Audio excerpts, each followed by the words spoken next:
தமிழ்நாட்டில் எனக்கு தெரிந்தவரை வக்ஃப் போர்டினுடைய தலைவராக முன்னாள் முதல்வர் ஜெயலலிதா அவருடைய நெருங்கிய நண்பர் பதர் சயீத் அவர்கள் வக்ஃப் போர்டினுடைய தலைவராக இருந்திருக்கிறார். ஏற்கனவே இருக்கக்கூடிய விஷயத்த, பெண்கள் இருக்கலான்ற விஷயத்த வெளி உலகத்துல புதுசா சொல்லி காட்டுற மாதிரி பெண்கள் 2 பேரை கொண்டு வரோம் பாருங்க, முற்போக்கா இருக்கிற மாதிரி காட்டுறோம். ஏற்கனவே இருக்கிற விஷயம் தானே, நீங்க ஒன்னும் புதுசா கொண்டு வரலையே. அடுத்து என்னன்னா, வேற்று மதத்தை சேர்ந்தவர்கள் 2 பேரை நாங்க கொண்டு வருவோம். இங்கதான் ஆபத்து துவங்குது, பெரிய ஆபத்து துவங்குது. இப்ப இங்க பின்னாடி காளிகாம்பாள் கோயில் இருக்கு. இந்து அறநிலையத்துறையினுடைய கட்டுப்பாட்டின் கீழ் இயங்குகிறது. இந்து அறநிலையத்துறை கீழே தமிழ்நாட்டில் பல்வேறு கோயில்கள் இருக்கு. இங்க போய் வேற்று மதத்தவரை, ஒரு கிறிஸ்துவரை, ஒரு இஸ்லாமியரை நாங்கள் கோயில் நிர்வகிக்கக்கூடிய இடத்திலே கொண்டு வந்து வைப்போம் என்று சொல்ல முடியுமா? அப்படின்னா மத உரிமை, மத வழிபாட்டு உரிமை, அரசியலமைப்பு உரிமை அதுக்குள்ள நுழைஞ்சு ஒண்ணு அதோட மறைமுக அர்த்தம் இஸ்லாமியர்களுக்கு தகுதி இல்லை, இஸ்லாமியர்கள் நிர்வகிப்பது சரியில்லை என்று சொல்வதற்கு உனக்கு என்ன தகுதி இருக்கிறது? ஜனநாயக வழக்கறிஞர் சங்கம் மாநில சிறப்பு தலைவர் தோழர் வழக்கறிஞர் பாரதி அவர்களை சிறப்புரை ஆற்றும்படி அன்போடு அழைக்கிறேன். வக்ஃப் சட்ட திருத்த மசோதா 2025, வக்ஃப் சட்டம் 1954 95 ஒரு திருத்தம், 2013 ஒரு திருத்தம், இப்ப மசோதா. இந்த திருத்தம் கொண்டு வரும்போது ஒன்றிய அரசாங்கம், இந்த பிஜேபி கட்சி சொல்றது என்னன்னா, சிறுபான்மையினர் நலனுக்காக, பெண்களுக்கு, அதுல கஷ்டப்படுறவங்களுக்கு கொடுக்கறதுக்காக நாங்க இந்த மசோதாவை அவங்க நலனுக்காக கொண்டு வர்றோம். அப்படி மட்டுமே வெளியில் இருக்கக்கூடிய தகவல்களாக சொல்லப்படுகிறது. ஆனா நடைமுறையில் ஏற்கனவே வக்ஃப் போர்டினுடைய அதிகாரங்கள், அந்த தீர்ப்பாயத்தினுடைய அதிகாரங்கள், வக்ஃப் சொத்து என்னென்னு சொல்லி கண்டறிஞ்சு அதன் மீது வழக்கு போட்டு தீர்மானிக்கக்கூடிய அதிகாரங்கள் மாவட்ட ஆட்சியருக்கு அளிக்கப்படுகிறது. அப்படின்னா இப்போ ஒரு அரசாங்கம் வக்ஃபினுடைய சொத்தை எடுத்து வச்சிருக்கு, அரசாங்கத்தினுடைய கண்ட்ரோல்ல இந்த சொத்து இருக்கு. அந்த சொத்து வேணும்னு சொல்லி கேஸ் போட்டா மாவட்ட ஆட்சியர் உட்கார்ந்து தீர்மானிப்பார். சொன்னா அவர் அரசனுடைய மாவட்ட ஆட்சியர், ஐஏஎஸ் படிச்சுட்டு வந்து அந்த மாவட்ட ஆட்சியரா உட்கார்ந்து இருக்கிறவர், அவரு அரசுக்கு எதிராக உத்தரவு வழங்குவதற்கு வாய்ப்பு இருக்குமா? தன் வழக்கில் தானே தீர்மானிக்கிறதுக்குரிய விஷயத்தை மாவட்ட ஆட்சியர் செய்வார் என்று சொன்னால் அந்த சட்ட திருத்தம் என்பது சட்டப்படியானதாக இருக்க முடியுமா? ஒரு அரசுக்கு எதிராக மாவட்ட ஆட்சியர் உத்தரவு போட்டுருவாரா? போட முடியுமா? போட மாட்டாங்க. என்ன சொல்றாங்கன்னா, பெண்கள் 2 பேரை கொண்டு வர்றோம். வெளி தோற்ற பார்வைக்கு பாருங்க, நாங்க எவ்வளவு பெரிய புரட்சி பண்றோம். பெண்களை தீர்மானிக்கிற இடத்துல கொண்டு வர்றோம். இஸ்லாமியர்களுக்கு பெண்கள் இடத்துல கொண்டு வந்து வக்ஃப் போர்டில் கொண்டு வர போறோம். தமிழ்நாட்டில் எனக்கு தெரிந்தவரை வக்ஃப் போர்டினுடைய தலைவராக முன்னாள் முதல்வர் ஜெயலலிதா அவருடைய நெருங்கிய நண்பர் பதர் சயீத் அவர்கள் வக்ஃப் போர்டினுடைய தலைவராக இருந்திருக்கிறார். ஏற்கனவே இருக்கக்கூடிய விஷயத்த, பெண்கள் இருக்கலான்ற விஷயத்த வெளி உலகத்துல புதுசா சொல்லி காட்டுற மாதிரி பெண்கள் 2 பேரை கொண்டு வரோம் பாருங்க, முற்போக்கா இருக்கிற மாதிரி காட்டுறோம்.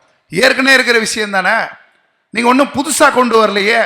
அடுத்து என்னன்னா, வேற்று மதத்தை சேர்ந்தவர்கள் 2 பேரை நாங்க கொண்டு வருவோம். இங்கதான் ஆபத்து துவங்குது, பெரிய ஆபத்து துவங்குது.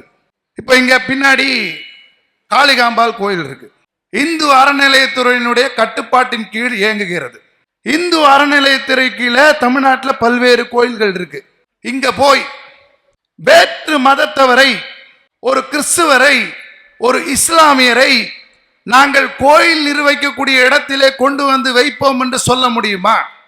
அப்படின்னா மத உரிமை, மத வழிபாட்டு உரிமை, அரசியலமைப்பு உரிமை அதுக்குள்ள நுழைஞ்சு ஒண்ணு அதோட மறைமுக அர்த்தம் இஸ்லாமியர்களுக்கு தகுதி இல்லை, இஸ்லாமியர்கள் நிர்வகிப்பது சரியில்லை என்று சொல்வதற்கு உனக்கு என்ன தகுதி இருக்கிறது? ஒன்றிய அரசுக்கு என்ன தகுதி இருக்கிறது? இந்த காளிகாம்பாள் கோயில போய் பண்ண முடியுமா? அவங்க உரிமை அவங்க எடுத்துட்டு போட்டோம், வேணான்னு சொல்ல. எல்லாரோட உரிமை அவங்கவுங்களோடது. சர்ச்சோட உரிமை சர்ச்சு, கோயிலோட உரிமை கோயில். மசூதிகளுடைய உரிமை, வக்ஃபோடைய உரிமை, வக்ஃபினுடைய உரிமை இஸ்லாமியர்களுக்கு. அப்படி இருக்கிறது தான் அரசியலமைப்பு ரீதியான உரிமை. இன்னொரு ஆபத்து அதோட சேர்ந்து துவங்கி வருது, மிகப்பெரிய ஆபத்து. 12 வருஷம் ஒருத்தர் வக்ஃபினுடைய சொத்தை வச்சிருந்தார்னா அதை அவரே எடுத்துக்க முடியும். இப்போ பள்ளி கல்லூரி நிறுவனங்கள், பள்ளிவாசல்கள், மத கலவரங்களால் பாதிக்கப்பட்டவர்கள், பல்வேறு மக்களுக்கு, சிறுபான்மையினருக்கு, இஸ்லாமிய மக்களுக்கு வக்ஃபின் மூலமாக நல்ல விஷயங்களை செய்ய முடியும். ஆனா அந்த சொத்துக்களுக்கு உண்டான உரிமையை தடுக்கணும்னா 12 வருஷம் நீ வச்சிருந்தா அதை எடுத்துடலாம். அதோட அர்த்தம் என்ன? இஸ்லாமியர்களுக்கு, இஸ்லாமிய நல திட்டங்களுக்காக, அவருடைய நலனுக்காக தானமாக வழங்கப்பட்ட நிலங்களை அபகரித்து கொள்ளுது. உன் கையில எப்படி சொத்து இருக்கலாம்? உன் கையில சொத்து இருந்தா தானே நீ உரிமையோடு நின்று போராடுவ. இந்தியால அரசியலமைப்பு உரிமையை கேட்ப. நாடு முழுக்க 10 லட்சம் ஏக்கர் நிலங்கள் இருக்கு, எடுத்துப்பேன், இடத்தை எடுத்துப்பேன், எல்லாத்தையும் கையில எடுத்துப்பேன். பள்ளிவாசலுடைய உரிமை, மசூதியுடைய உரிமை, அவருடைய பொருளாதார ரீதியான உரிமை, இதுல கை வச்சு எடுத்துட்டா நம்ம சிறுபான்மையினருடைய போராட்டங்களை ஒடுக்கி விடலாம், ஒண்ணுமே இல்லாம ஆக்கிடலாம். இதனாலதான் இவர்களுடைய எண்ணம் என்பது அடிப்படையிலேயே வக்ஃபினுடைய சொத்தை அபகரிப்பது. சிறுபான்மையினுடைய நலனுக்காக அல்லது நல திட்டங்களுக்காக இந்த வக்ஃபு திருத்த சட்டம் 2025 கொண்டு வருவது அல்ல, எப்படியாவது அபகரித்து எடுத்துக்கொள்ள வேண்டும் என்ற நோக்கத்தோடு கொண்டு வருவது. மத வழிபாட்டு தலங்களுடைய சட்டம் 1991 நரசிம்மராவ் பீரியட்ல கொண்டு வந்த கூட சட்டம். 1947 முன்னாடி என்னென்னலாம் மத வழிபாட்டு தலங்கள் இருக்கோ அதுல யாரும் போய் உரிமை கொண்டாடக்கூடாது. அதான் சட்டம். இதான் சட்டம். சட்டம் மட்டும்தான் நம்ம பேசுறோம். முன்னாடி கட்டின எல்லா வழிபாட்டு தலங்களுடைய உரிமைகள் என்பது இருக்கணும். ஆனா அந்த சட்டத்தையே உச்ச நீதிமன்றம், இந்தியாவினுடைய உச்ச நீதிமன்றம் சொல்லக்கூடிய உச்ச நீதிமன்றம் மீறியது. கடவுள் வந்து என் உடம்புல உட்காந்து தீர்ப்பு கொடுக்க சொன்னாருன்னு சொல்லி அயோக்கியத்தனமாக தீர்ப்பை எழுதினவன் பேரை போடுறதுக்கு கூட, தீர்ப்பை எழுதினவர் பேரை போடுறதுக்கு கூட திராணி கிடையாது. பெரும்பான்மை மத அடிப்படையிலே, நம்பிக்கை அடிப்படையிலே சொல்லி தீர்ப்பு வழங்கப்பட்டதாக சொல்லப்பட்டது. அந்த சட்டத்தை அவங்க ஃபாலோ பண்ணல. அதுக்கு பிறகு இப்போ சமீப காலங்களில் யூபியில ஞானவாபி, மதுரால வாஹி மசூதி, எல்லா இடங்களையும் சம்பல்ல ஷாஹி, இந்த மசூதிகள் எல்லாத்துலேயும் உள்ள நுழைஞ்சி எடுப்பதற்கு வழக்கு போடுறான். டிஸ்ட்ரிக்ட் கோர்ட்ல வழக்கு போடுறான், ஹை கோர்ட்ல வழக்கு போடுறான். என்டர்டைன் பண்றாங்க. என்டர்டைன் பண்ணி போய் ஆய்வு நடத்து, யாருக்கு சொந்தமானது நோண்டி பாரு, தோண்டி பாரு, யார் இருக்காங்கன்னு பாரு. இப்போ உச்ச நீதிமன்றம் எப்பயாவது தான் உச்ச நீதிமன்றம் கண்ணு திறக்கும், எப்பயாவது தான் உச்ச நீதிமன்றம் மாதிரி நடக்கும். அதனுடைய தலைமை நீதிபதி சஞ்சீவ் கண்ணா, சஞ்சய் குமார், விஸ்வநாதன் பிறப்பிலே பிராமண சமூகத்தை சேர்ந்தவர் தான். இவர்கள் எங்கேயும் போய் ஆய்வு நடத்துவதற்கு மாவட்ட உயர் நீதிமன்றங்களுக்கு தடை விதித்துள்ளார்கள். எப்பயாவது உச்ச நீதிமன்றம் நடக்கும். ஆனா அதுல எக்ஸப்ஷன் ஏற்கனவே கொடுத்துட்டான். ராமர் கோயிலுடைய கோயில் கும்பாபிஷேகம் போய் ஒரு அரசாங்கத்தினுடைய பிரதம மந்திரி உட்கார்ந்து ஒரு மதச்சார்புடைய நிகழ்ச்சி நடக்கிறது என்று சொன்னால் RSS சித்தாந்தம் இந்த நாட்டுக்கு ஆபத்தானது, அழிவுக்கு உண்டானது. இன்னைக்கு இந்த வக்ஃபு திருத்த மசோதா, சட்ட திருத்த மசோதா, அது மட்டுமல்லாது அரசாங்கத்தில் கொண்டு வரக்கூடிய பல்வேறு விஷயங்கள் ஏன் எதிர்க்கணும்னா, இந்த ஒன்றிய அரசு, பிஜேபி அரசு பெரும்பான்மை இந்து மக்களுக்கு எதிரானது. பெரும்பான்மையான இந்த நாட்டில் வாழக்கூடிய இந்து பிறப்பால் இந்து மக்களுக்கு எதிரானது. 2014 282 தொகுதி, 2019 303 தொகுதி, 2021 இந்தியா முழுக்க போய் பிரச்சாரம் பண்ணா. இந்த தடவை காங்கிரஸ் ஜெயிச்சிட்டாங்கன்னா பெண்கள், இந்து பெண்களுடைய தாலியெல்லாம் புடிங்கிட்டு போயிடுவாங்க இஸ்லாமியர் சொல்லி அபாண்டமா பிரச்சாரம் பண்ணாங்க. 240 சீட்டு தான். சந்திரபாபு நாயுடு தயவுலையும் நிதிஷ்குமார் தயவுல தான் இன்னைக்கு ஆட்சி நடந்துட்டு இருக்கு. பெரும்பான்மையான இந்து மக்கள் 36% தான் ஓட்டு அவங்க கூட்டணிக்கு. பெரும்பான்மையான இந்து மக்கள் பிஜேபி வேண்டாம் என நிராகரித்திருக்கிறார்கள். அதனால்தான் இந்த தடவை பெரும்பான்மை கிடையாது. பெரும்பான்மையான இந்து மக்கள் பிஜேபிக்கு எதிராக இருக்கிறார்கள். அதனால்தான் பெரும்பான்மை பிடிக்க முடியல. நாட்டில் நடக்கிற எல்லாத்தையும், எல்லா நீதிகளும், எல்லா உழைக்கும் மக்கள், இந்து மக்கள், கிறிஸ்தவ மக்கள் ஏற்றுக்கொள்கிறார்கள் என்ற அர்த்தம் அல்ல. அது முசோலினி கூட்டம், அது ஹிட்லர் கூட்டம். ஒவ்வொரு நாடாக யாரெல்லாம் சிறுபான்மையாக இருக்கிறார்களோ அவர்களை ஒழித்து விட்டுதான் ஆட்சி நடத்த வேண்டும் என்று சொல்லக்கூடிய கூட்டம். அவருடைய ஆட்சி காலம் முடிவுக்கு வரும். முடிவுக்கு வருவதில் நிச்சயமாக உங்கள் கட்சியினுடைய எஸ்சிபிஐ கட்சியினுடைய பாத்திரம் கண்டிப்பாக இருக்கும் என நான் நினைக்கிறேன். நண்பர்களே, மும்மொழி கொள்கை, வக்ஃப் திருத்த சட்டம், வழிபாட்டு தலங்கள், அடுத்து மும்மொழி கொள்கை. மும்மொழி கொள்கையை பொறுத்த வரைக்கும் இப்போ மத்திய ஒன்றிய அமைச்சர் தர்மேந்திர பிரதான் அவர்கள் என்ன சொல்றாருன்னா, தமிழ்நாட்டில் 5000 கோடி இழக்க போறாங்க. 43 லட்சம் மாணவர்கள் பயனடையக்கூடிய கல்விக்கான நிதி ஒதுக்கீட்டில் மத்திய அரசாங்கம், ஒன்றிய அரசாங்கம் என்ன சொல்றாங்கன்னா, நீ மும்மொழி கொள்கையை ஏத்துக்கலனா 5000 கோடி நீ இழக்க போற. நம்ம வரி கட்டுறோம், ஜிஎஸ்டி கட்டுறோம், பல மாநிலங்களோட அதிகமாக கட்டுறோம். ஆனா நமக்கு உனக்கு மும்மொழி கொள்கையை ஏத்துக்கிட்டா மட்டும்தான் உனக்கு கொடுப்பேன்னு சொல்றாங்க. என்னன்னா, இப்போ சமீபத்தில் ஒரு 11 நாளுக்கு முன்னாடி நினைக்கிறேன், ட்ரம்ப் மோடி 2 பேருமே சேர்ந்து யூஎஸ்ல இருந்து பேட்டி கொடுத்துருந்தாங்க. அதில் பார்த்தீங்கன்னா ஒரு பெண் ஒருத்தர் உதவியாளர் இருந்தாரு, ஒரு ஆண் உதவியாளர் இருந்தாங்க. 2 பேர் பின்னாடி இருந்தாங்க. என்னன்னா, ட்ரம்ப் பேசுறது அமெரிக்கன் இங்கிலீஷ், உலகத்தில் வந்து பிரிட்டிஷ் இங்கிலீஷ், அமெரிக்கன் இங்கிலீஷ் இப்படிதான் வகைப்படுத்துவாங்க. அவரை பொறுத்த வரைக்கும் அமெரிக்கன் இங்கிலீஷ் பேசுறார். இப்போ பின்னாடி இருக்கிறவங்க அந்த பெண் உதவியாளர் ஒரு நோட்ஸ் எடுக்கிறாங்க. நோட்ஸ் எடுத்து அது என்னன்னு கன்வே பண்றாங்க. ஹிந்தியில அவர் கன்வே பண்ண பக்கத்தில் இருக்கிறவர். அதற்கு பிறகு நம்ம ஒன்றிய பிரதமர் அவர்கள் அவர் பேசுறாரு, அதை அவர் ஹிந்தியில பேசுறார். ஹிந்தியில பேசினத இங்கிலீஷ்ல இன்னொருத்தர் டிரான்ஸ்லேட் பண்றார். அப்படின்னா ட்ரம்ப்புக்கு இங்கிலீஷ் மட்டும்தான் தெரியும், வேற மொழி தெரியாது. மோடி அவர்களுக்கு குஜராத்தி தெரியும், ஹிந்தி தெரியும், இங்கிலீஷ் தெரியாது பேசுறது. நம்ம பேசாத, யார் பேசாதையும் குறையா பார்க்கல. ஆனா உங்களுக்கு, நீங்க வெளிநாட்டில் போய் இங்கிலீஷே தெரியாம ஹிந்தி வச்சுக்கிட்டு, குஜராத்தி வச்சுக்கிட்டு வேற நாட்டில் போய் ஒரு நாட்டுடைய ஒன்றிய பிரதமராக இருக்க முடியும்னா, தமிழ் தெரிந்தவர்கள் அந்தந்த மாநில மொழியில இருப்பவர்கள் நாங்க ஏன் முன்மொழி கத்துக்கணும்? எங்களுக்கு எதுக்கு வேணும் ஹிந்தி? ஹிந்தி தெரிஞ்சா நாட்டில் ஆள்லாம் எல்லா மாற்றமும் வரும், எல்லாம் முன்னேறிடுவாங்க. நீ ஒரே ஒரு விஷயம் சொல்லிடு, இங்கிலீஷ் தெரிஞ்சவங்களுக்கு எத்தனை பேருக்கு, இங்கிலீஷ் தெரிஞ்சவங்களுக்கு இந்தியாவில் எத்தனை பேருக்கு மெட்ரிகுலேஷன் மற்றதெல்லாம் 90லேருந்தே புதிய பொருளாதார கொள்கையில ஸ்டார்ட் ஆயிடுச்சு. எத்தனை பேருக்கு கௌரவமான வேலை இருக்கு? ஃபர்ஸ்ட் இங்கிலீஷ்க்கு வருவோம், அடுத்து ஹிந்திக்கு வருவோம். இன்னைக்கு விவசாய கூலிகளாக, கட்டுமான தொழிலாளர்களாக, எங்கெல்லாம் உழைப்பு சுரண்டல் நடக்குதோ, கை விரல் போய் கால் விரல் போய் அத்தனை பேரும் நீங்க ஞாயிற்றுக்கிழமை மார்க்கெட்ல போய் நின்று பார்த்தா ஹிந்தி பேசக்கூடிய வெளி மாநில தொழிலாளர்கள் அத்தனை பேர் கும்பல் கும்பலா கொத்தடிமையா வர்றான். ஏன்? ஹிந்தி பேசுற அந்தந்த மாநிலங்களை வாழ முடியல. ஏன்? வேலை வாய்ப்பு இல்லை. அப்ப நீங்க உங்களுக்கு டெல்லியிலிருந்து பக்கத்துல இருந்து உங்களுக்கு ராஜ்யம் வச்சுக்கணும்னா, அங்கங்க இடத்துல இருக்கக்கூடிய நாங்க, எங்க மொழி உரிமையோட வாழக்கூடிய நாங்க எதுக்கு ஹிந்தி கத்துக்க வேண்டிய அவசியம் இருக்கு? ஹிந்தி தேவையில்ல. ஹிந்தி தேவைன்னா விரும்புறவங்க படிக்கட்டும். மொழி வெறி என்பது வேறு, மொழி உரிமை, மொழி பற்று என்பது வேறு. ஹிந்தி மொழி பேசுறவங்களுக்கு ஹிந்தி உயர்ந்ததாக இருக்கட்டும், நாங்க வேணான்னு சொல்ல.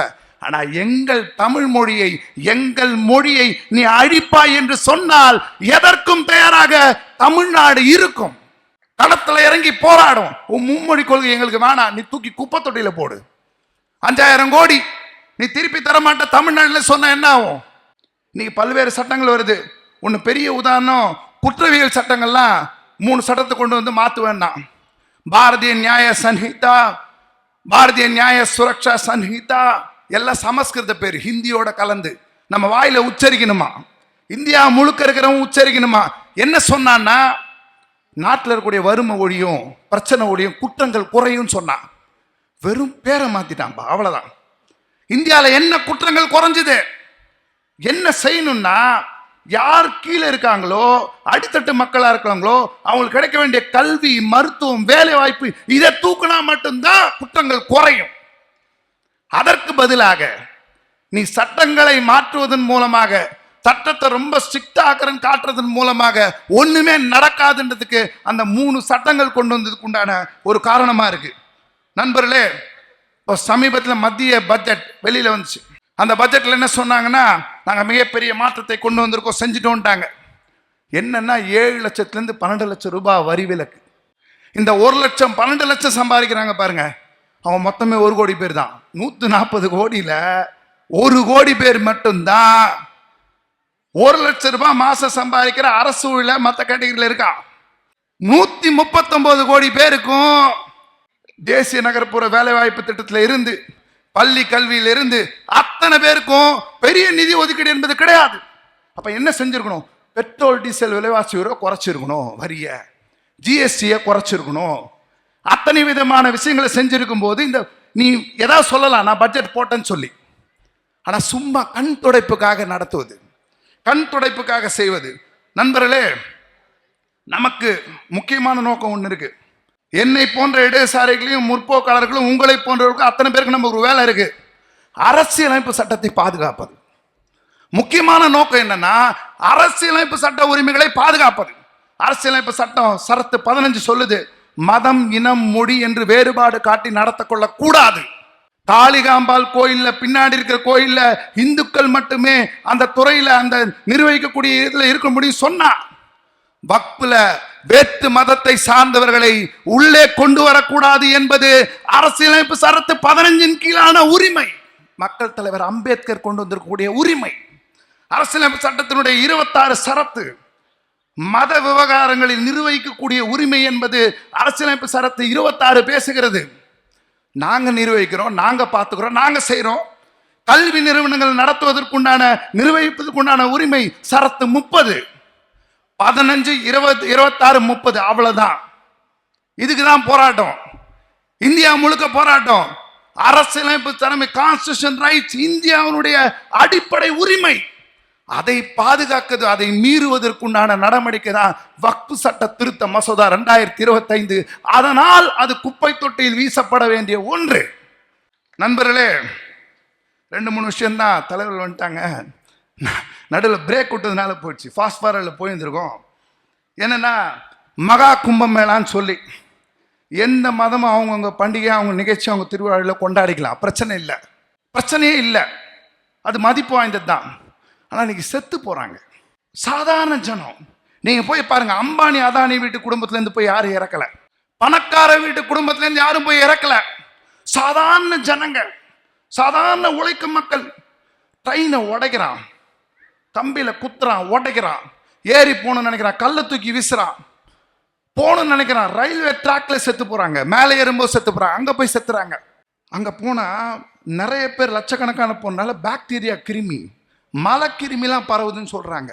ஆனா நாங்க இந்தியாவிலே நடத்தி காட்டுறோம் பார், நாங்க செய்யறோம் பார் அப்படின்னு சொல்லி எதை செய்யணுமோ அதை செய்யாம, கல்வி, வேலை, மருத்துவத்துக்கு முக்கியத்துவம் கொடுக்காம, மக்களுடைய வேலை வாய்ப்புக்கு முக்கியத்துவம் கொடுக்காம நாங்க நாடு முழுக்க ஒரு பதட்டத்திலே வச்சிருக்கணும்னா, ராமர் கோயில், மகா கும்பமேளா, வேறு வேறு நிகழ்ச்சிகளை நடத்துவதற்கு தான் நாங்க ஆர்வம் காட்டுவோம். உழைக்கும் மக்களுக்கு செய்வதற்கு நாங்க எந்த ஆர்வமும் காட்ட மாட்டோம். அப்படின்ற இடத்துல இன்னைக்கு செயல்படுறாங்க. இன்னைக்கு புல்டோசர் ஆட்சி. நேற்று 2 நாளுக்கு முன்னாடி நியூஸ், உத்தரப்பிரதேசத்தில் ஒருத்தர் மேலே பாலியல் வன்புணர்வு வழக்கு, வீட்டை இடிச்சு போட்டாங்க. அந்த வழக்குலேருந்து அவரை விடுதலை பண்ணிட்டாங்க. இப்போ யார் அவருக்கு அந்த வீட்டை கொடுப்பா? யார் வீட்டை கொடுப்பா? உங்களுக்கு யார் அந்த அதிகாரத்தை கொடுத்தது? ஒரு வீட்டில் 10 பேர் இருப்பான், 15 பேர் இருப்பான். அவன் வீடு, அந்த குழந்தைங்கள்லேருந்து எல்லாருமே அதை நம்பி இருக்கும். ஒருத்தர் மீது வழக்கு போட்டு அந்த வீட்டை இடிக்கணுன்ற முடிவு எடுத்து பண்ணீங்கன்னா அது அரசியலமைப்பு சரத்து 21 கீழான உரிமையை மறுப்பது. அப்படின்னா என்ன அர்த்தம்? இஸ்லாமியர்கள் சொத்து வைத்துக் கொள்ளக்கூடாது. வக்ஃபு வச்சிருக்கியா? லட்சக்கணக்கான ஏக்கர் நிலம் உன் கையில் இருக்குமா? பள்ளிவாசல் வச்சிருப்பியா? தர்கா வச்சிருப்பியா? மத கலவரம் பண்ணா நீ ஹெல்ப் பண்ணுவியா? உந்த தூக்குறான் பார், தூக்கிட்டா நீ ஒன்றும் பண்ண முடியாதுன்ற அடிப்படையில் தான் இந்த புல்டோசர் ஆட்சின்றது கொண்டு வருது. தோழர்களே, இறுதியா ஒரே ஒரு விஷயம், வழக்கறிஞர் பாதுகாப்பு மசோதான்னு ஒன்று கொண்டு வந்தாங்க. வெள்ளிக்கிழமை எங்கள் ஜனநாயக வழக்கறிஞர் சங்கம், சமத்துவ வழக்கறிஞர் சங்கம், SCBனுடைய all India practice lawyer council சார்பாக நாம் ஒரு ஆர்ப்பாட்டத்தை நடத்தினோம். சனிக்கிழமை அங்கேருந்து அறிவிப்பு வந்துருச்சு மத்திய அரசாங்கத்திலேருந்து, நாங்கள் இப்போ உடனடியாக நிறுத்தி வைக்கிறோம். இந்தியா முழுக்க போராட்டம் வெடிச்சு நிற்குது. தோழே, இறுதியாக ஒரே ஒரு விஷயம், தமிழ்நாடு சமூக நீதிக்கான மண். நான் சொல்றது ஸ்டாலின் சொல்றது இல்லை, உழைக்கும் மக்கள், பெரும்பான்மை மக்கள் சொல்றது, பெரும்பான்மையான இந்து மக்கள் சொல்வது. சமூக நீதிக்கான மண். நீ திருப்பரங்குன்றத்துல கொண்டு வந்து கலவரை ஏற்படுத்தி தமிழ்நாட நீ மாத்தலாம் நீ நினைச்சனா, தமிழ்நாட்டு மக்கள் இன்னைக்கு வரைக்கும் பிஜேபிக்கு MP சீட்டு கொடுக்காம எப்படி பாதுகாக்கிறாங்களோ உங்களை ஓட ஓட விரட்டி அடிப்பாங்க. பிஜேபிக்கு தமிழ்நாட்டில் இடமே கிடையாது. ஒரு மோசமான ஒரு மாநில தலைவர் இருக்காரு, சவுக்கில் அடிச்சுப்பேன், செருப்பு போட மாட்டேன், மனப்பிறவு நோய் சம்பந்தப்பட்டது. எக்ஸாம்ல ஃபெயில் ஆனா நான் தற்கொலை பண்ணிப்பேன், காதல்ல தோல்வி ஆனா கையை கிழிச்சுப்பேன். எவ்வளவு ஆபத்தான சூழல் பாருங்க. படிச்சு முன்னேற, அடுத்த படிச்சு பாஸ் பண்ணு, முடியலன்னா போராடு. ஒரு தமிழ்நாட்டுக்கு மோசமான ஒரு மாநில தலைவர், மனப்பிறவு நோய் கொண்டவர், சவுக்கில் அடிச்சுன்னு இருப்பேன், என்ன செருப்பு போட மாட்டேன். ஒரு ஆபத்தான அரசியல் இருக்கு. நான் சொல்லுகிறேன், அவங்கள சொல்றது ஒன்று சொல்றாங்க, இஸ்லாமியர்கள் எல்லாருமே டெரரிஸ்ட் கிடையாது. All the Muslims are not terrorist, but all the terrorist are முஸ்லிம்ஸ்ன்றாங்க. ரொம்ப மோசமானது இது. இந்தியா உழைக்கும் மக்களுக்கு சொந்தமானது. இந்தியா இஸ்லாமியர்களுக்கு, இந்துக்களுக்கு, கிறிஸ்தவர்களுக்கு சொந்தமானது. எங்கள் நாடு. உங்களை போன்ற ஹிட்லர் கூட்டம், முசோலினி கூட்டத்தை நிச்சயமாக குப்பை தொட்டிலே வீசி எறிவார்கள். SCBனுடைய இயக்கம் தொடர்ந்து செயல்படுத்தும், அது நிச்சயமாக நடந்தே தீரும் என்று கூறி விடைபெறுகிறேன். நன்றி. சட்ட ரீதியான இந்த சட்டம் ஆபத்தானது என்று தனது உதாரணத்தோட பேசிய தோழர் வழக்கறிஞர் பாரதி அவர்களை நன்றி. வீடியோவை உங்களுக்கு வழங்கியோர் www.alyaonlinestore.com. ட்ரை ஃப்ரூட்ஸ், நட்ஸ், கிமியா பேரிச்சம்பழம், குழந்தைகளுக்கான விளையாட்டு பொருட்கள் உள்ளிட்ட 100க்கும் மேற்பட்ட பொருட்களை இந்த இணையதளம் மூலம் வீட்டிலிருந்தே வாங்கிக் கொள்ளலாம். மேலும் விவரங்களுக்கு 9080394821 என்ற வாட்ஸ்அப் எண் மூலமாகவும் தொடர்பு கொண்டு பொருட்களை வாங்கலாம்.